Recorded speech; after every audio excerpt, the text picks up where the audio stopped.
നമസ്കാരം കൂട്ടുകാരെ. അപ്പോൾ എല്ലാവരും അറിഞ്ഞു കാണുമല്ലോ, കൊല്ലം കണ്ണൂർ LDC പരീക്ഷയുടെ ഫൈനൽ ആൻസർ കീ പ്രസിദ്ധീകരിച്ചിരിക്കുകയാണ്.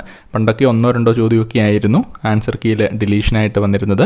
എന്നാൽ ഇപ്പോൾ വന്നിരിക്കുന്നത് എത്രയാണെന്ന് വെച്ചാൽ 9 ചോദ്യങ്ങളാണ്. 9 ചോദ്യങ്ങൾ ആ ഒരു പരീക്ഷയിൽ നിന്നും ഡിലീറ്റ് ചെയ്തിരിക്കുകയാണ്. അപ്പോൾ 9 മാർക്ക് ഒരു ഉദ്യോഗാർത്ഥിയെ സംബന്ധിച്ചിടത്തോളം അയാൾക്ക് നഷ്ടപ്പെട്ടു എന്ന് തന്നെ കരുതാം. കുറച്ച് പേർക്ക് മാത്രമേ ഇതൊരു ഏതെങ്കിലും വിധത്തിൽ അല്പമെങ്കിലും പോസിറ്റീവായി വന്നിട്ടുണ്ടാവുള്ളൂ. എന്നാൽ 9 ചോദ്യങ്ങളിലും ഇങ്ങനെ ഒരു ഗുണകരമായ രീതിയിൽ ചേഞ്ച് വന്ന ആളുകളുടെ എണ്ണം വിരളിൽ എണ്ണാവുന്ന ആളുകളെ ഉണ്ടാവുള്ളൂ. ഒരു 90% ഉദ്യോഗാർത്ഥികൾക്കും ഈ ഒരു ഫൈനൽ ആൻസർ കീയിൽ നഷ്ടം മാത്രമായിരിക്കും ബാക്കിയുള്ളത്. നേട്ടം ഉണ്ടാവാൻ ഒരു സാധ്യതയില്ല. കാരണം 9 ചോദ്യങ്ങൾ അങ്ങ് പോയി, അവരുടെ മാർക്കിൽ നിന്നും 9 മാർക്ക് നഷ്ടപ്പെട്ടു എന്നുള്ളതാണ് സത്യം. അപ്പോൾ ഈ ഒരു പരീക്ഷ എഴുതിയ ഉദ്യോഗാർത്ഥികളുടെ അവസ്ഥ എന്താണെന്ന് ചോദിച്ചാൽ ഇപ്പോൾ പരിതാപകരമായ ഒരു മാനസികാവസ്ഥയിലായിരിക്കും അവർ.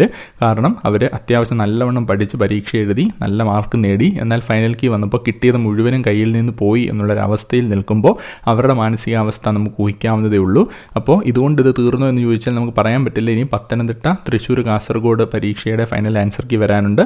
ഇന്ന് നടന്ന പരീക്ഷയുടെ ആൻസർ കീ വളരെ താമസിക്കാതെ തന്നെ വരും. അപ്പോൾ അതിലൊക്കെ ഈ ഒരു രീതിയിലാണ് മുന്നോട്ട് പോകുന്നതെങ്കിൽ എനിക്കറിയില്ല ഇത് എഴുതുന്ന ഉദ്യോഗാർത്ഥികളുടെ മാനസികാവസ്ഥ എത്രമാത്രം മോശമാവും എന്നതിനെ സംബന്ധിച്ചിടത്തോളം.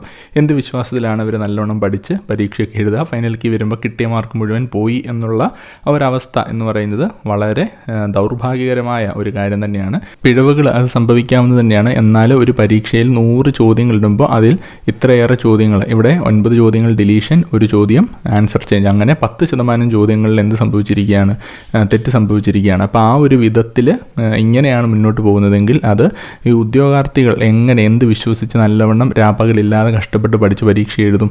അവർ എത്ര പഠിച്ചെന്ന് പറഞ്ഞാലും ആൻസർ കീയിൽ വരുമ്പോൾ ഇങ്ങനെയൊക്കെയാണ് സംഭവിക്കുന്നതെങ്കിൽ പിന്നെ പറഞ്ഞിട്ടൊരു കാര്യമില്ല. അപ്പോൾ ഇനി കൂടുതലൊന്നും ഇതേക്കുറിച്ച് പറയാനില്ല. വീഡിയോ ഇഷ്ടപ്പെട്ടെങ്കിൽ വീഡിയോ ഒന്ന് ലൈക്ക് ചെയ്യുക, നിങ്ങളുടെ കൂട്ടുകാർക്ക് ഷെയർ ചെയ്ത് നൽകുക. ഇതുപോലുള്ള വീഡിയോസ് ലഭിക്കുന്നതിന് വേണ്ടി ചാനലൊന്ന് സബ്സ്ക്രൈബ് ചെയ്യുകയും ബെൽ ബട്ടൺ ഒന്ന് അമർത്തുകയും ചെയ്യുക. Thanks for watching.